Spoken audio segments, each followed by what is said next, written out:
Do, do, do. Yay! Uh, I think we're streaming. I certainly hope so. Turn off this overlay. Or not.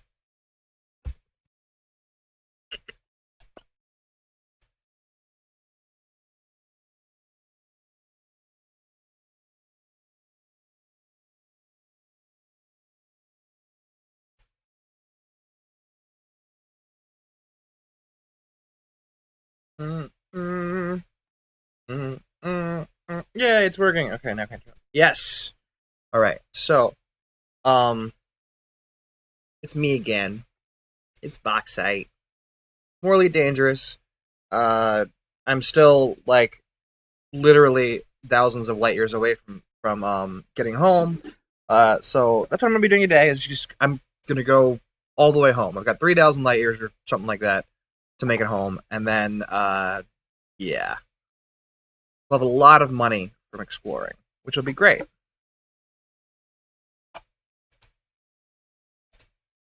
Yeah, I know I'm playing solo play. How lame of me, but I mean it's exploring, so eh.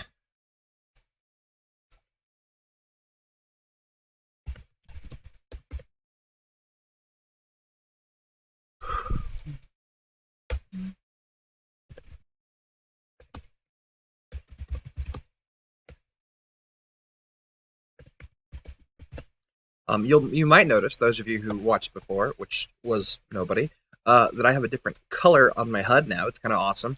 Green. It's fancy. I made it myself. um, yeah. So I'm just finishing up the blurb for the video on YouTube, and then I will get back to playing. Promise. Stream health is okay again. What the heck? Why isn't it perfect? Oh my gosh, this game, or not this game, but this platform. Um. Anyway, let's save that. Okay, we're saved. Cool. Where am I? That's our first step. We gotta figure out where we are. We go over here. Galaxy map. We are here. We're here. We came from. I came from. I'm playing, not you guys. Came from there. That's as far as we got. I flew back a bit of a way. Offline. Well, not offline, but while not streaming. We have that much further to go. So this is about where the human bubble is. You can kind of see. So our destination is Cubio, which is the home of my faction, and it is. Oh, it's only 2,800 light years away. Oh, oh, hold up. I'm mousing over the wrong thing. Okay. Okay, 2,800 light years away. Cool. Awesome. There we go. So we can't actually plot a route all the way there for some strange reason. Well, it's not actually strange. The idea is, I believe your computer does the route planning, so they are, I guess, are trying to save people the hassle of having to have their computer lock up when it tries to calculate routes that are longer than 1,000 light years.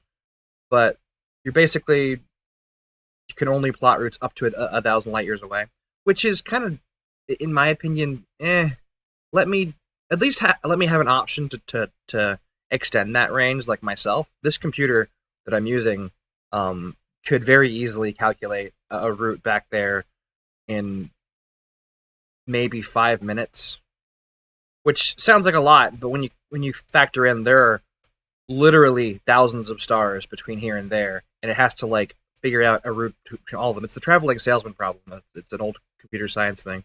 Um, but blah blah blah blah. I'm a programmer. Cool. Yay. Anyway, so let's find out one that is 1,000 light years away and plot a route to it. 1,020, 1,006, 999.0. That's good. That's a good one. I like that one. We're gonna plot a route here. Takes a little bit to plot.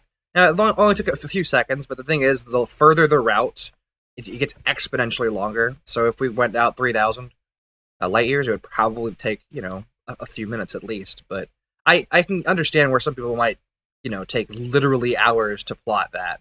So, I get it. But I just realized I should probably have this on the same plane. They're not currently on the same plane. Well, I'm on the same plane as, well, almost the same plane. Let's do that along the same plane so we have a shorter distance to travel. 980, 1052, 1057, 1055, 1000. Hold on. Let's see how wide this.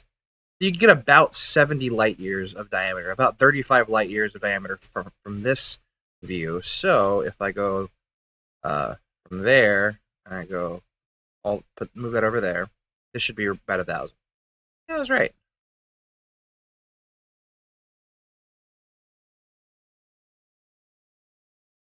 We'll go there.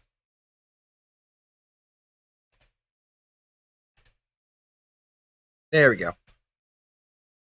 That's roughly on the same plane. So, and that will be about a third of the way there. So, it takes about an hour to do a full 1,000 light years in this ship with the way that I do it, because I'm still exploring. I'm still scanning stars and stuff. So, we'll see.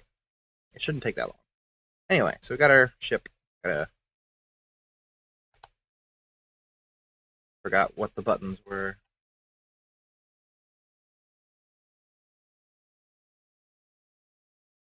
Yeah. And as with last time, I might end up not talking all that much because there's no one to talk to yet. So I will be like listening to a podcast or something for the first, until people start talking, or if I have something interesting to say, I'll start talking. But hopefully, okay. So I intend to edit these videos into one like maybe 10-minute long video documenting my journey after I'm done. But in the meantime, it'll be very long. Anyway.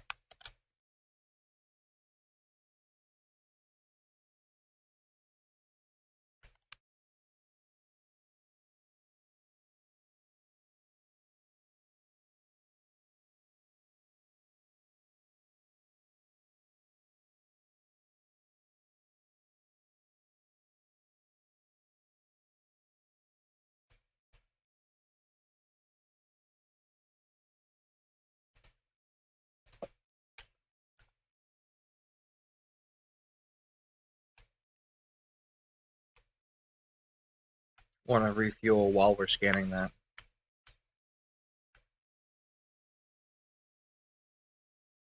Bit close there. Okay. Get out of the sun.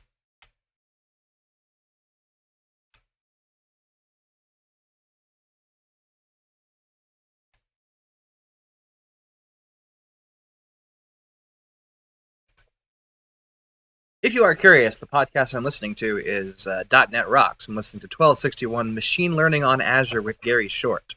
Interesting stuff. So, I mean, if you want to listen along, but I'm like halfway through, so can't really listen along. Sorry.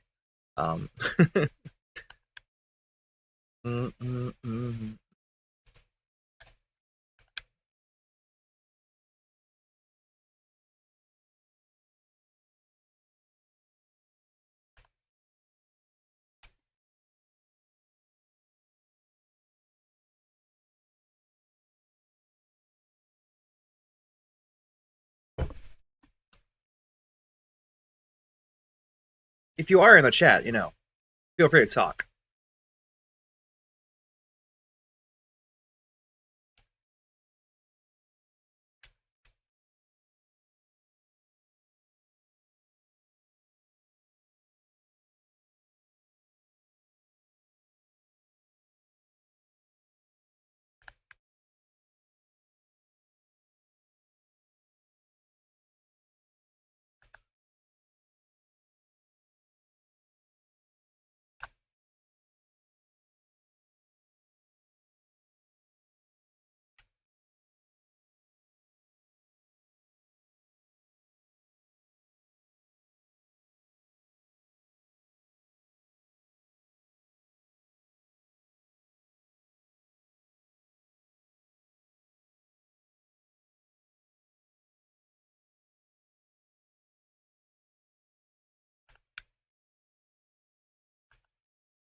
Sorry, I'm just responding to a text that I got. Well, a Hangout message. Um,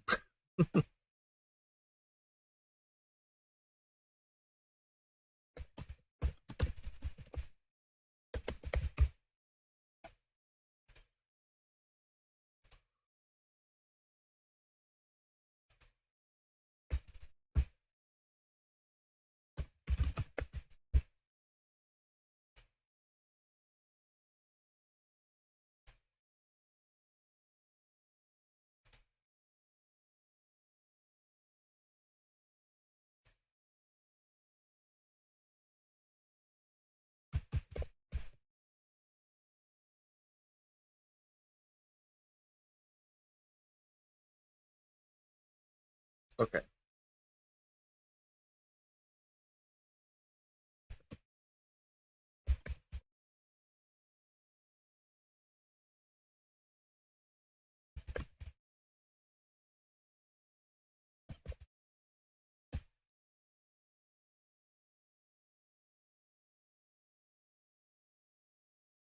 Doo-doo-doo.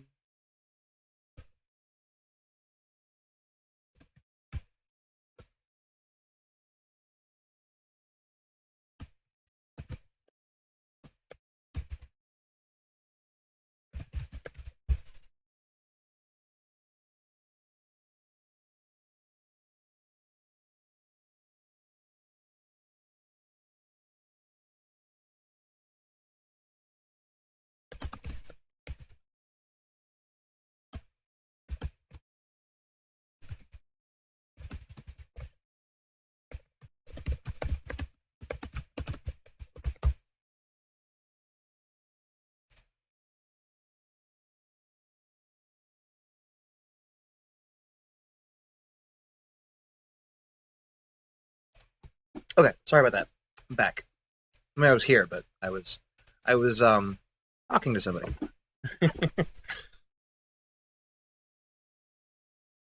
Well, these are really far away.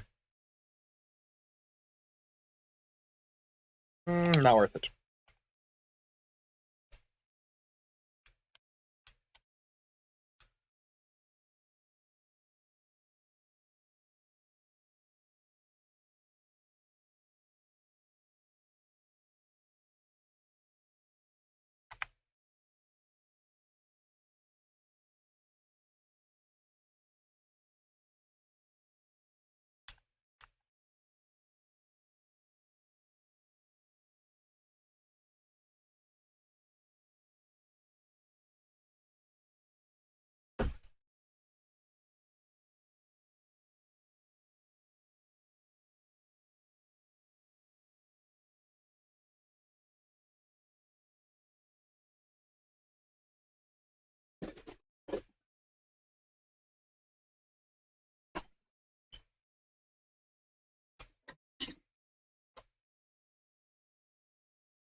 Don't get sick.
Doop.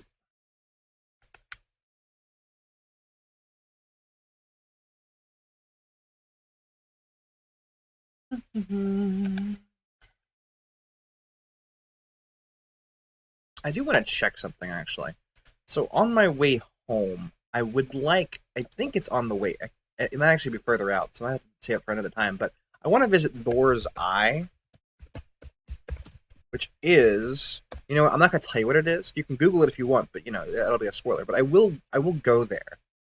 And I'm going, and I want to.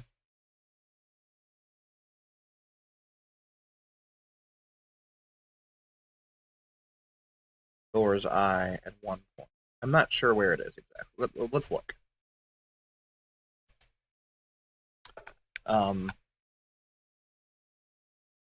Galaxy map is in this system. Oh. Oh. Okay, it's basically in the opposite direction. It's in a nebula, which is kind of awesome. Oh, it's that nebula. Ah. So, this is really cool. I didn't know this. So, Thor's Eye is a thing, but it is apparently in this nebula, which is a nebula in the real world. That if I remember correctly, scientists have created a 3D model of it, and you can actually 3D print that nebula. I could be wrong. It might be a different one, but it does look like that, and it's kind of cool when you think about it. Speaking of 3D printing, today I printed a Defiant from Star Trek Deep Space Nine, which is kind of awesome. But that's beside the point. Anyway, so we need to refuel and move on. So refuel and move on.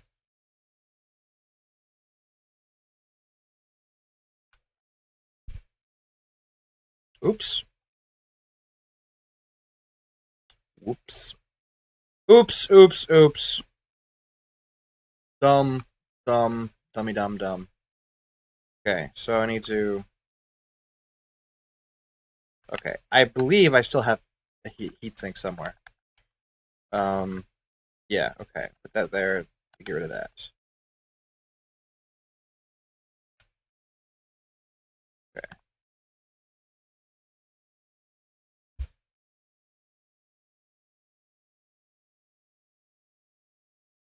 Okay, so what I need to do is I need to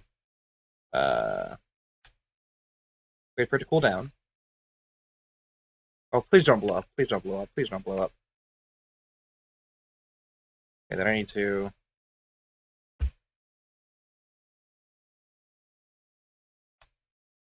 use my heat sink, which is not working for some reason.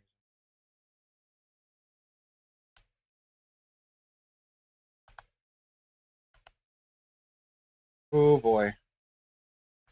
Why isn't it working? Oh shoot, I pressed the wrong button.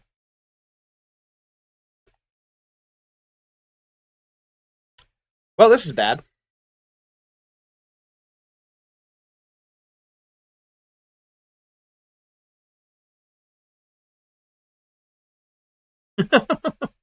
Oops.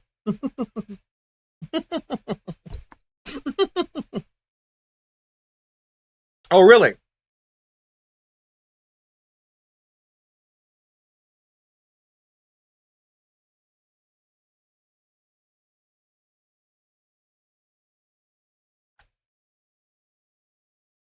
Okay, so what I think I'm going to do, for safety's sake, I don't actually like having it on because it's kind of ugly, but I'm going to go ahead and turn on orbit lines. what that does is it gives everything orbit lines.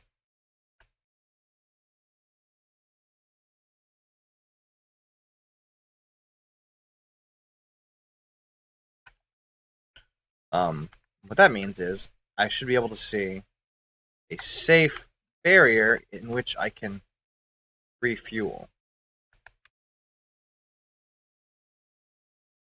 I don't know why. I mean, normally I don't have a problem with refueling. I don't normally crash like that, as you guys can see from my other video.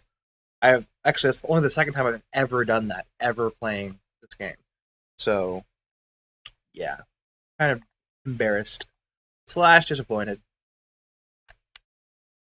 Okay, I have to be careful looking at these plants because I missed a bunch of water worlds. Apparently, I went back through and I watched my videos, and I missed water worlds. And water worlds are worth a lot of money, comparatively to other planets. So yeah, this one's not really worth staying in. Oh, there's the orbit line. I need to stay outside of that basically. As long as I get kind of close to it, but not really inside of it, I won't drop out of Super Cruise, and I'll be good to go. So yeah.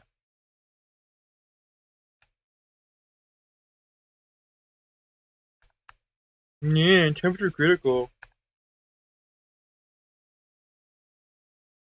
I was pretty sure I had more heat sink launchers. I only used 3 from one of the heat sinks. I don't know why it's being lame. Anyway, back listening to my podcast.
It's a big planet that has an atmosphere. 12 Earth masses.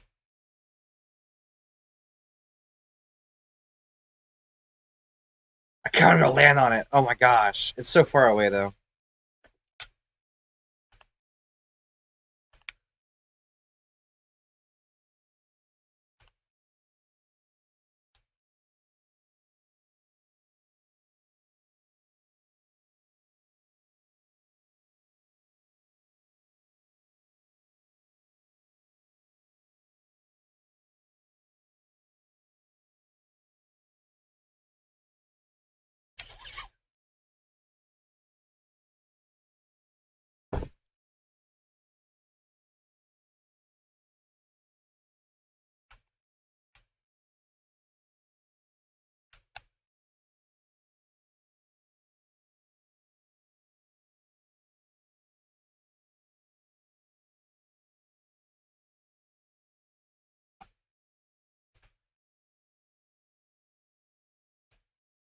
Man, my podcast is over. Hey, there's a good Hansel minutes up. Hansel minutes. Yeah, don't Google these things unless you're actually like into programming and software development and things like that because you will be very bored. Um, I love software development. I love programming. I love computer science. So this stuff is awesome for me. But your average person who watches people play video games online, I don't know. I'm just kidding, guys. If you are watching this, you're amazing and I love you, especially because we're half an hour in and I'm doing the same thing over and over again. Um, so yeah. Hanselman. Scott Hanselman is a software developer and technology enthusiast. Um, he has his latest uh, podcast is exploring the creative process with whoa oh oh I'm flying to the sun. Oops. Exploring the creative process with comic creator and musician Afua Richardson. That's a hell of a name. Um, ooh, she's worked at Marvel, Image Comics, Top Cow, and many more. This will be interesting. I want to know like how this ties in with development. Um,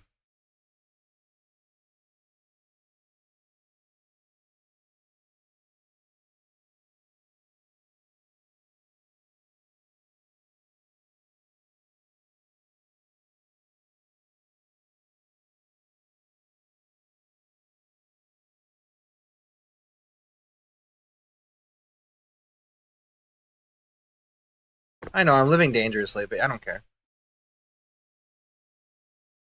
If I remember right, you basically have to get up to like 120% before you start taking damage, or like appreciable damage that you care about. So we'll see.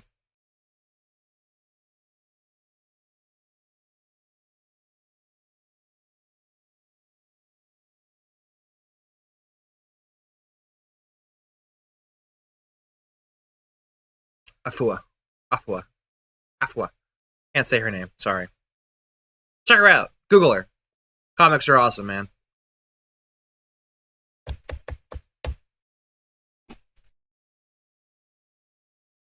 Ooh, man, it's really far away.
Sorry, the display was up. My bad.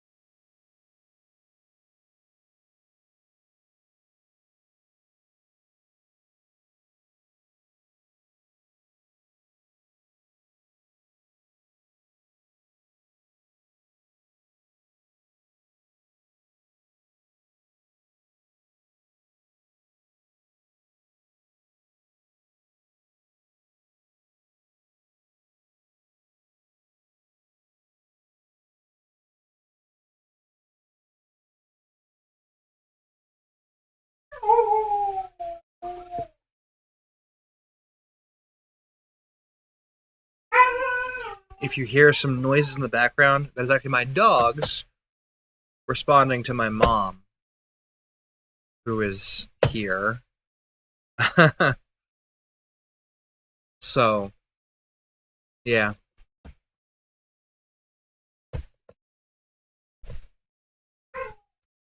Not that my mom is a dog. Like, my dogs are talking to my mom.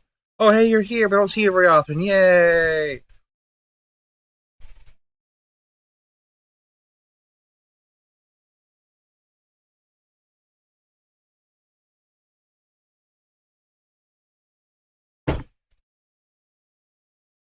I guess I'll be right back for a second. I will be right back.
Okay.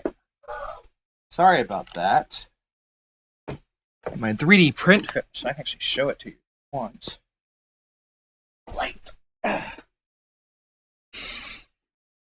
Here, let me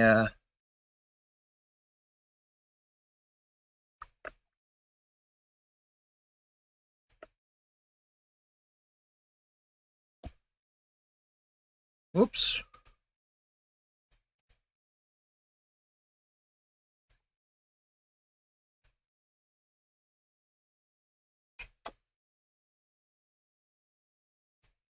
Oh, look, there's me. Let's make it big.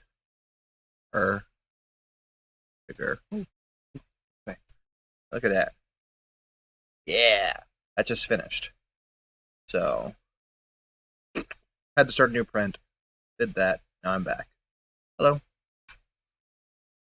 Let's go back to Elite Dangerous. If you're curious, that is the insignia for the Klingon Empire in Star Trek. And yes, I did just print 2 Star Trek things today. Well, I can show you the other thing too. Oh, where'd you go? Where'd you go? Hello, Defiant. So, okay, this is kind of devolving into, hey, look at my cool stuff that I 3D printed.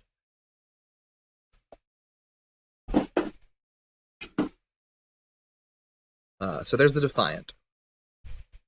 It's cute.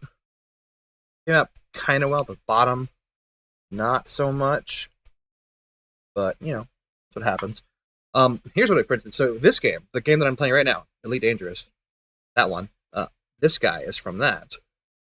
It is a Cobra Mark III. It's actually the ship I'm flying right now, which is pretty cool, right? I kind of broke it a little bit. Didn't mean to. But the detail is, like, pretty decent, I think. And you'll have to excuse the mess back there. Yeah, I need to clean up back there. But, isn't that cool? So, yeah, that's enough of Chris does 3D printing. If you guys are interested in having things like that on the channel, let me know. We are not a gaming channel necessarily. We are a interesting, fun stuff channel. So if you want to see stuff like 3D printing, I can do videos on that. I don't mind. I don't think Adam will mind. In the end, it's all about what you guys want. So if you guys want 3D printing, I can make it happen. If you want to see 3D printing stuff and you don't want to wait for me, check out Barnacles Nerdgasm on YouTube. He has a bunch of 3D printing videos. Also programming videos. If you're interested in programming, he programs in C#. He does some pretty cool projects.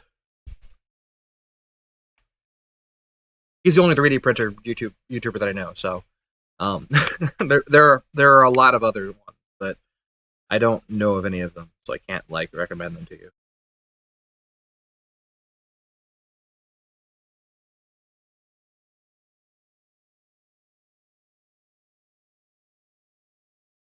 You know what? Screw it. I'm going to go ahead and do a video on 3D printing. Probably next week, I think. So you'll notice there are now orbit lines. I did that. You guys saw when I did that. But what you're seeing is basically... Let me I can't get a cursor out. Okay, what I'm going to do is I'm going to Alt-Tab. All right, so these right here, these outer rings, or these rings that are out here like this. Oh, let me stop. These are the orbits of the moons around these planets, which is pretty cool. This plane that you can kind of... Oops, I just realized that... Okay, this plane right here is actually so the orbits of the planets themselves. You can kind of see the planets off in the distance there. They reflect the light from the sun pretty realistically, actually, so it's pretty cool. And then if I turn around back toward the sun, I can show you what I was talking about by the orbit lines of the sun. Oh, you can't see it from this distance. Oh well. But basically, it'll have little... a green line around it. Basically, if you stay outside of the green line, you're good to go. Go below that, you're going to drop out of super cruise, you're going to get super hot, you're going to lose like 2% of your hull if you're not careful. Like I said, that's happened twice to me ever, and they've both been on this expedition. That's why I'm missing 4% of my hull. That's why it pays to have shields. I believe having shields does help you, you know, prevent that problem, or prevent you from having more damage if you had that problem, rather. So, yeah. Let's see if we can scan this guy. Nope. Scan this guy. Yep. Awesome.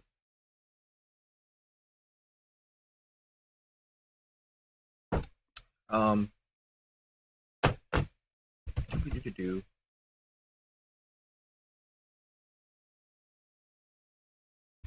It takes a while when you're really far away like this, because so basically scanning works depending on how large the planet is. You can scan from further away. However, uh, the function works. It's a function of how large the planet is and how far away you are from it. So if it's pretty big but you're not very far away, it'll scan ridiculously fast. It'll be a few seconds. That's why the scanning the sun only takes a couple seconds. I think it's up to like 5 seconds or something like that. But scanning these things that are kind of far away but are kind of big takes anywhere from like 10 to 35 seconds. Scanning a smaller planet, you have to get within. I've had planets where I have to get within 2 light seconds of them to scan them. They're not really they're moons at that point. Honestly, they're bodies in space. They're like barely, that. But it's still pretty cool. Let's see if we can get out. If we don't hit this by like 900 light seconds, I'll just fly away. But I do want to see if I can get to this. Or if I can scan it. Because it's not worth a lot of money, but it's worth, a bit. So we're at 900. Okay, we're moving pretty fast, so we'll just keep going. You know what? No, I can't. I kind of want to like go land on a planet for you guys and like show you what it's like, but I just can't do that right now. I don't have the setup right now. I literally cannot fly on a planet.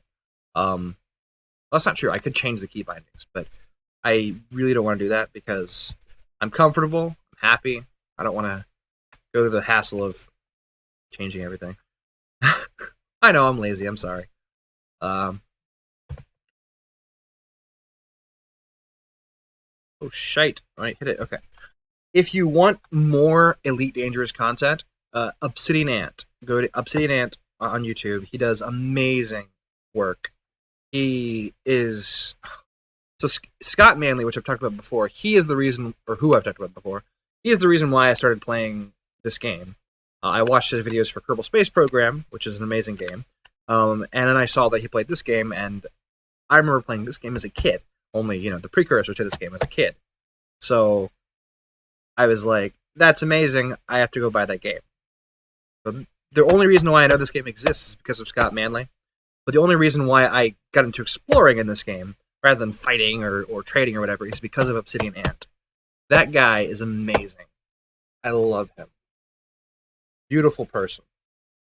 Great videos. He does updates on like all the news that's going on. He does not really guides. I don't like he does real guides, but he'll show you how he does things, and it's a good way of learning.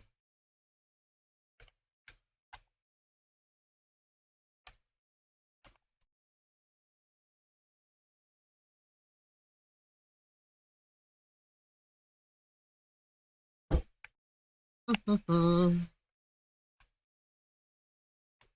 can't get it. Which is so I go into the atmosphere.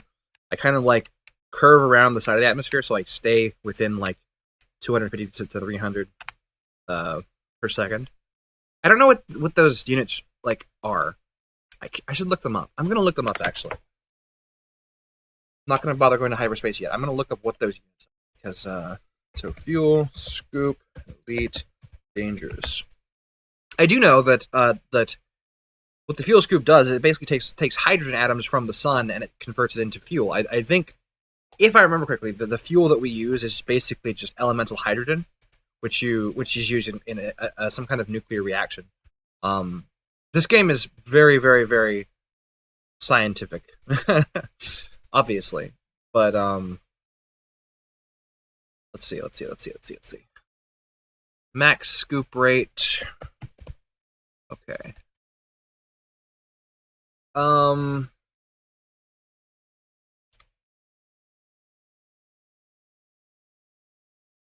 it just says rate per second. It doesn't say what the rate means.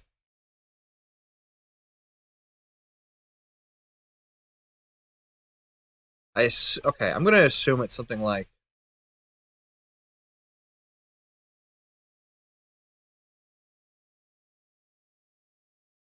This person says, I would like to see a fuel scooping autopilot option added for this process considering the danger involved. No, just do it. Just do it. God, okay. Note to editing self, add Shia LaBeouf there doing do it and take this part out so I don't like so it looks like I'm smart and witty and funny. Never gonna happen. Never gonna edit this. Just watch.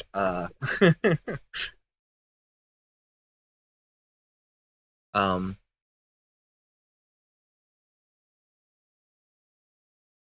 anyway. Oh, okay. It looks like it's basically I can't figure it out. It might be grams or not grams, but like kilograms per second. I don't know. Ooh, I just learned something though.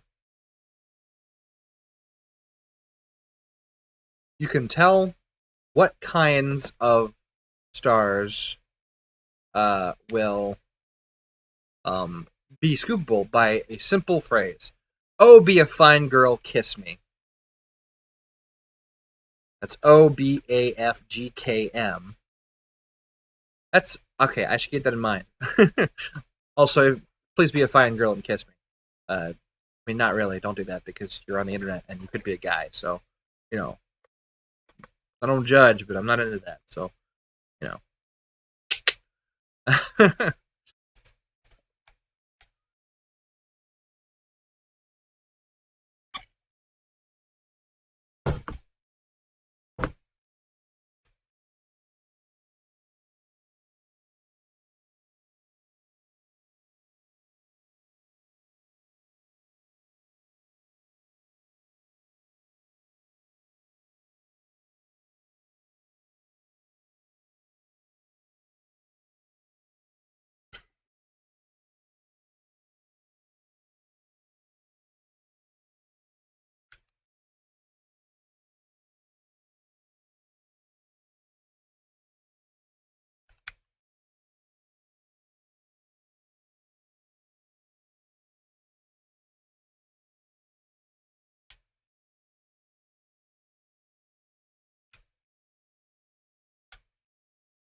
T Tauri star.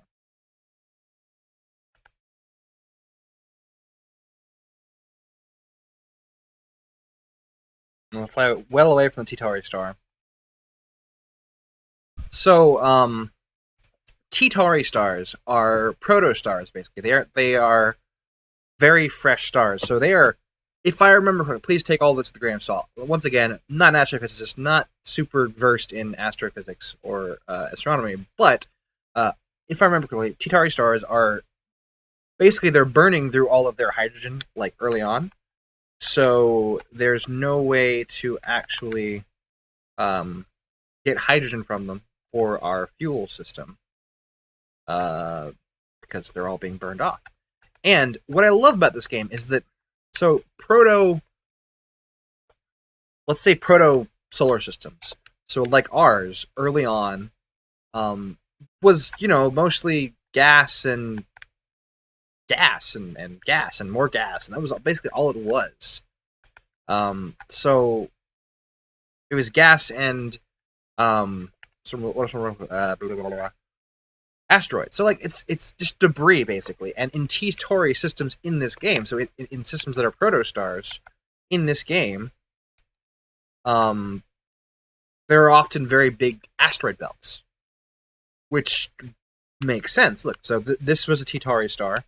This is probably going to be a T Tauri star. This was definitely a T Tauri star. And look, asteroid, asteroid, asteroid, and a gas giant. And I think this is a rather large rocky thing. I think.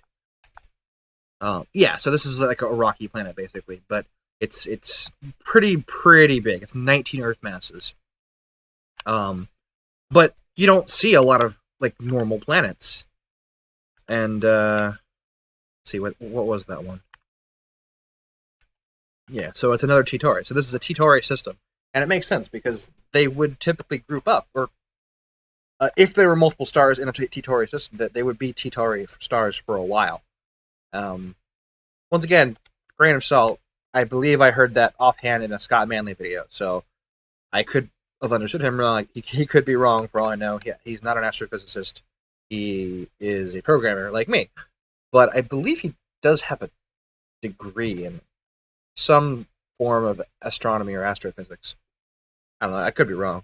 Scott, if you're watching, which you're probably not, let me know.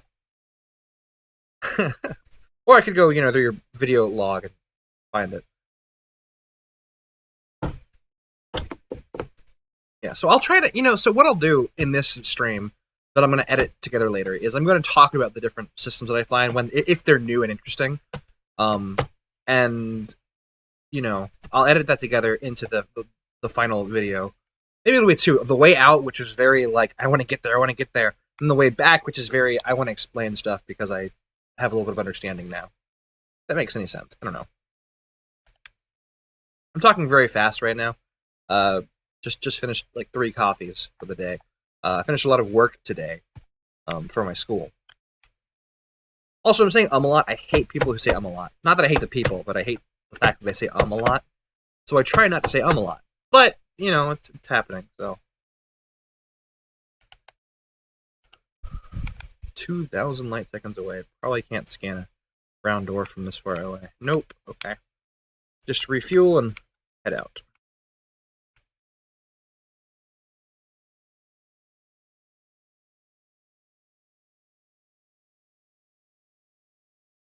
I drained to fuel to full because I didn't actually get to fuel in that last system because it was all T-Tauri stars. Ugh.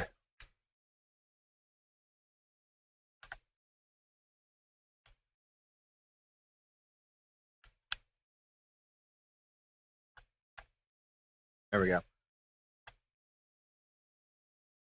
And hey, if you guys want to see content on astronomy and astrophysics and stuff like that, I will learn this stuff for you guys to present to you.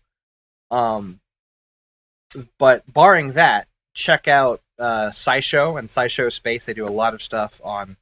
So SciShow is the main channel. They do stuff on science, and they do a very good job of explaining things in very short 4 to 5 minute long videos. SciShow Space is that, but in space. Not that they're in space, but they explain stuff that's in space, and it's amazing. Spearheaded by Hank Green of the Vlog Brothers, if you've ever heard of them. Can't recommend SciShow and SciShow Space enough. It's amazing. They're amazing. I love them.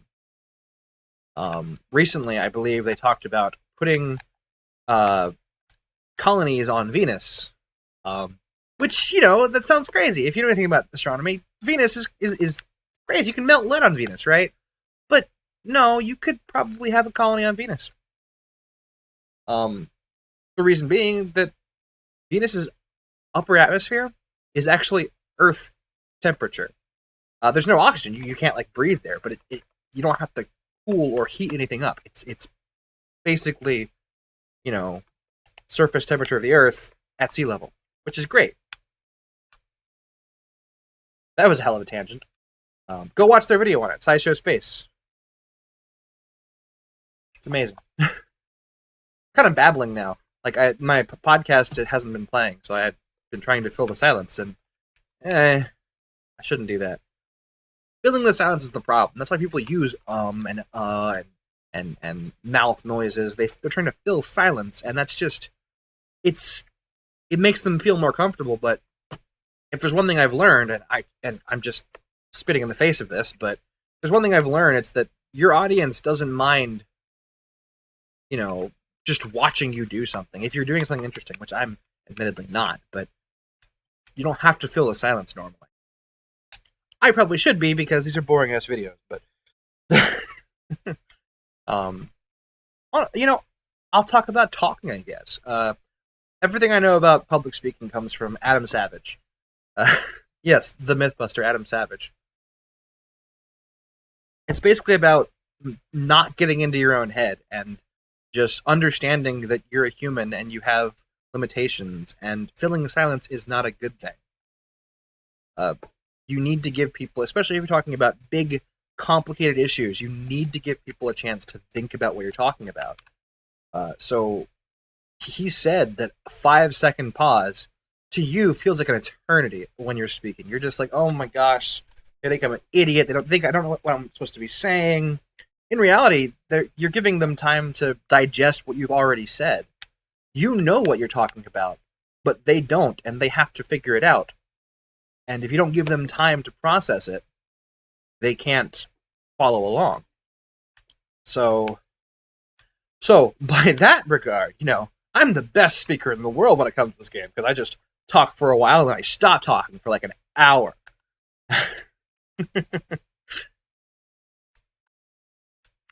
Probably shouldn't do that.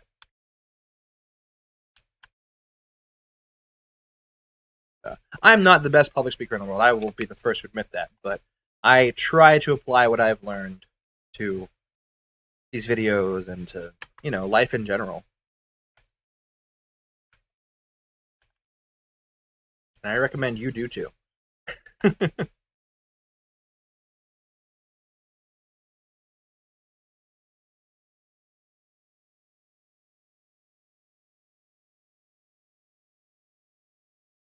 So, random thought. If you're watching now, it's about an hour and 4 minutes in. It's exactly an hour and 4 minutes in. If you're watching now, go to our last video, which was actually Adam talking about Loot Crate. Well, unboxing his, I think, first Loot Crate. Loot Crate's awesome. I'm not going to explain what it is because that would defeat the purpose of the video. Go watch that video. Like it. Subscribe to us if you want. I'm not going to... I won't know if you don't. So, whatever. But we're going to try to diversify, because everyone does gaming. We don't want to be a gaming channel, like I was saying earlier. We want to be just a channel that you enjoy tuning into, and you enjoy watching, you engage with.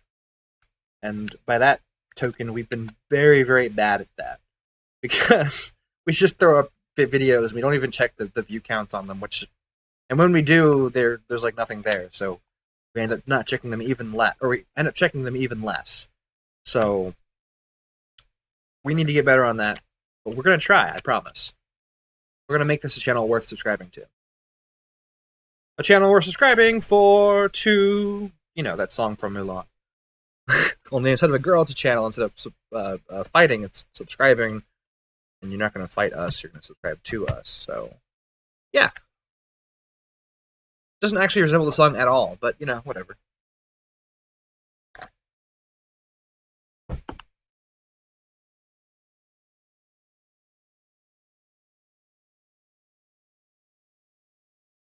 Okay, after I get to where I'm going, so we have 28 more jumps, about half an hour longer.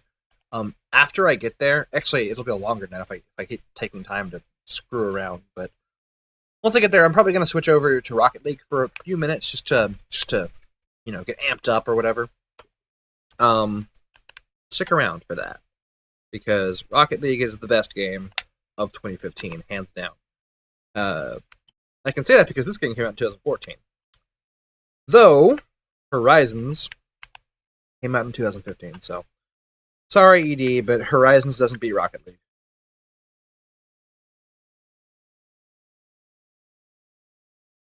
Rocket League is just... And if you haven't heard of Rocket League, what the hell is wrong with you? Like, come on, man. If you're into games at all, Rocket League is just, hands down, the best game to buy. The most value. I mean, I used to say that Minecraft offered the most, gameplay per dollar because it's functionally infinite and make whatever you want. And I've, people play Call of Duty for years and years and years, but Rocket League is the first game that I've played in years that I literally haven't put down. I bought it in... When did it release? I bought it when it released, and I have not played it... Sorry, I have not played it at least once a week since it came out. That's how engaging and fun it is. Like this game, I've taken months off before, so it's God, Rocket League is amazing.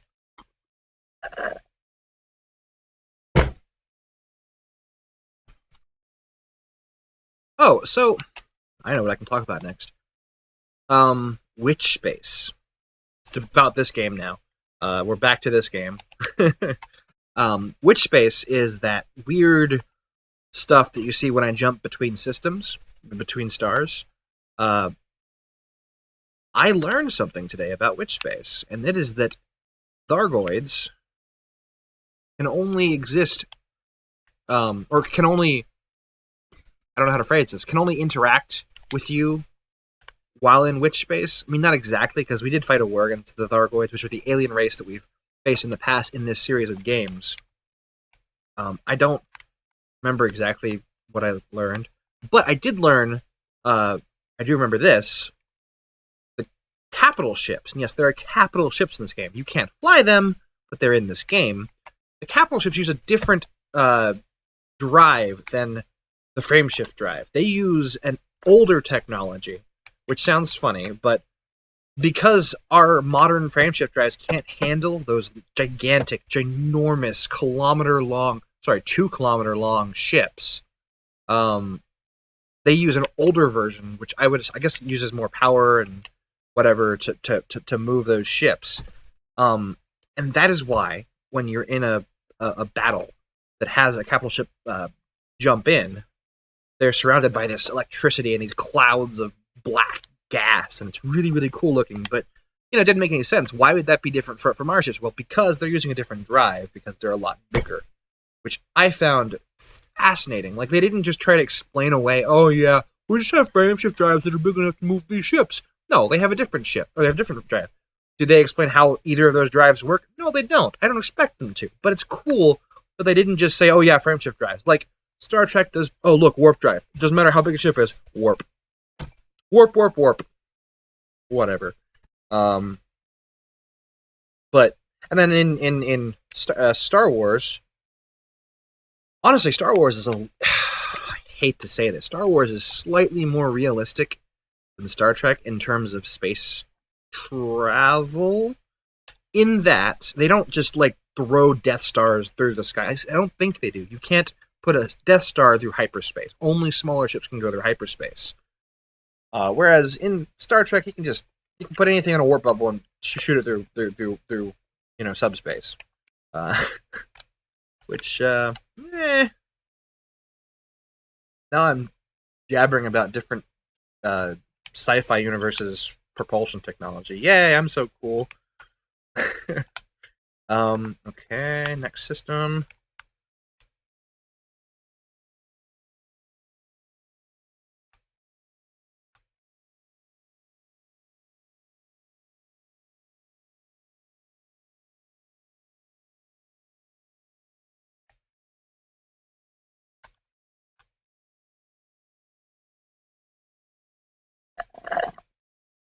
I'm out of my drink.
Sorry, I'm talking to somebody again on a different thing.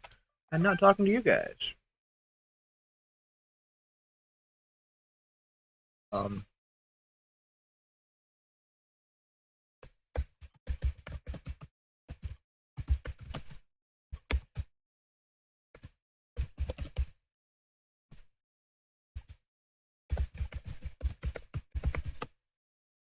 um,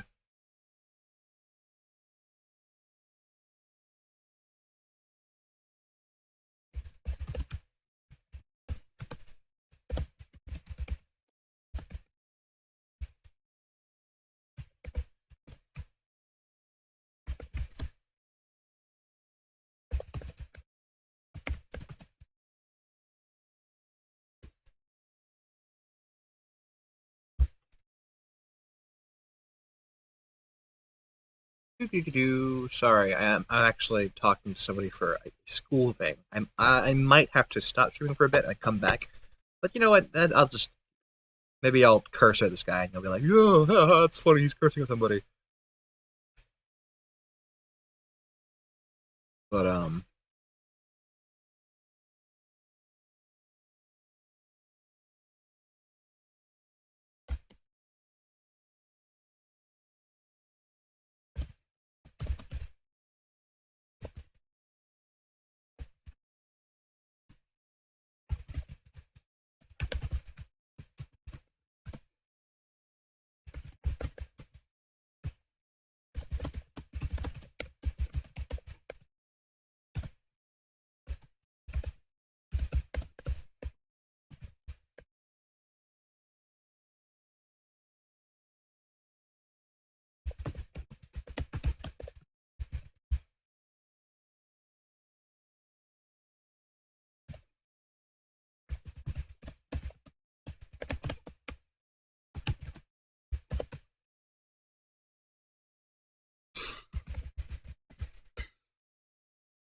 Um, okay, sorry. That was longer than I expected it to be. I had to talk to somebody about software and blah blah blah blah blah blah blah. None of you care, but yeah. So I'm done with that now. I'm going back to the game as soon as I click submit.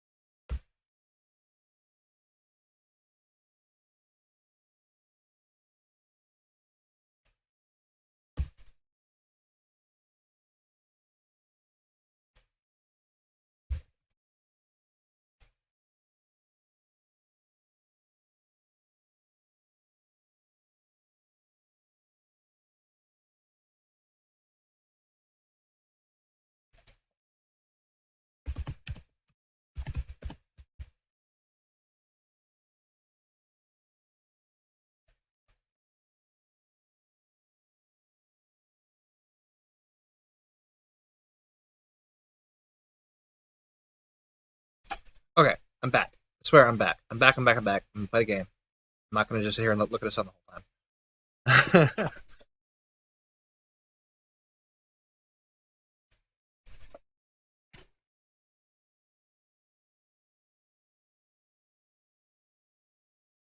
Oh, one more thing. I do want to actually refill my drink. I'll be right back. Sorry for anyone who watches this later. Skip ahead to whatever time I put in the description if I do.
Oh yeah, got me a drink. Oh, I just realized this is broadcasting the wrong game.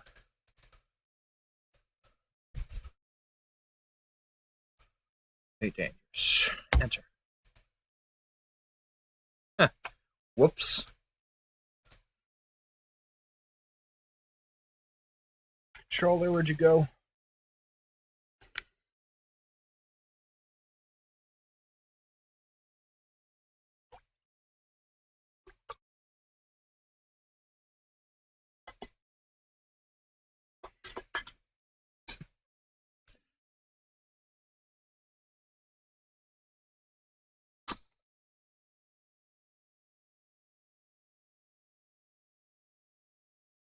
Oops.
Why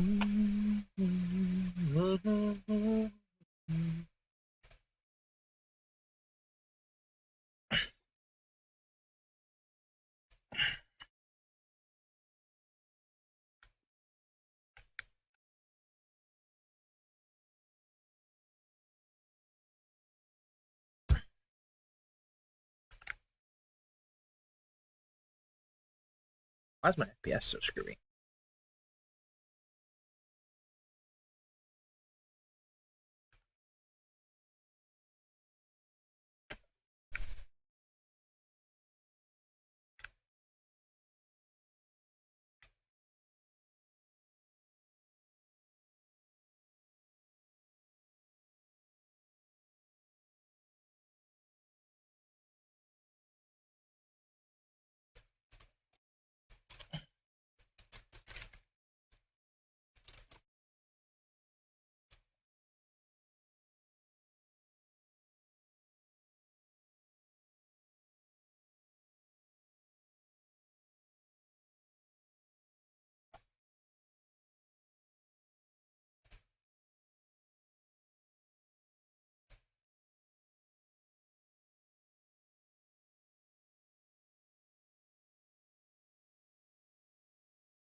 Seriously, what is wrong with my freaking frame rate?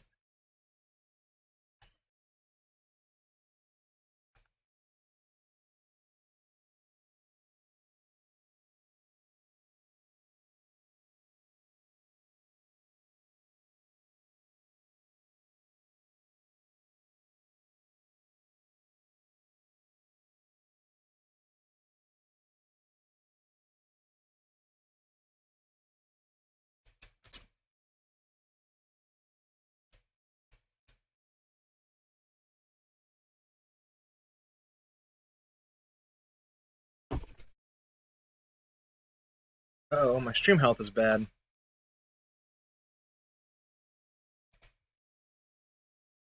I've got no dropped frames though. It's obvious on YouTube's end. I'm gonna restart my stream, I think. Yeah, I'm gonna go ahead and restart the stream. It's been an hour and a half, so I'm gonna go ahead and restart. It'll split the video up a little bit so I can have an easier time of, streaming. Okay, should have started. Good time to catch up. Frame rate's still bad. What the hell?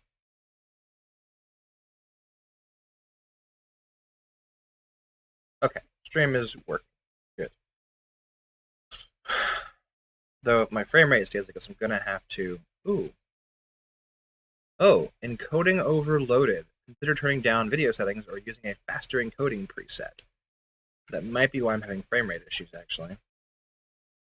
Though, I mean, my GPU is chugging along. I'm not even getting hot. I'm staying at 1202 though. Got a max clock right now of 1202 megahertz. The RAM's nowhere close to being full. My GPU 2 seems to be super overloaded. Don't know why that. Oh, the GPU 2 is the integrated graphics on this laptop. I'm using a laptop to stream right now. The GPU 2 is the integrated graphics. So it's Intel graphics, and it's not very powerful, but it should not be pegged at 100%. Even I'm running one monitor off that thing, and there's nothing intense going on that monitor. So I might have to restart my computer. First, I will see what's going on.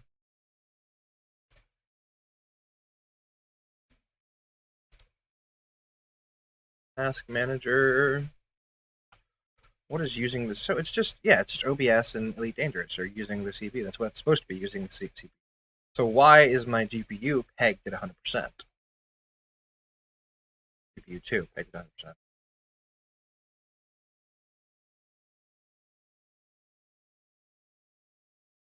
All right, I'm going to restart the computer real quick. I'll be right back. I promise.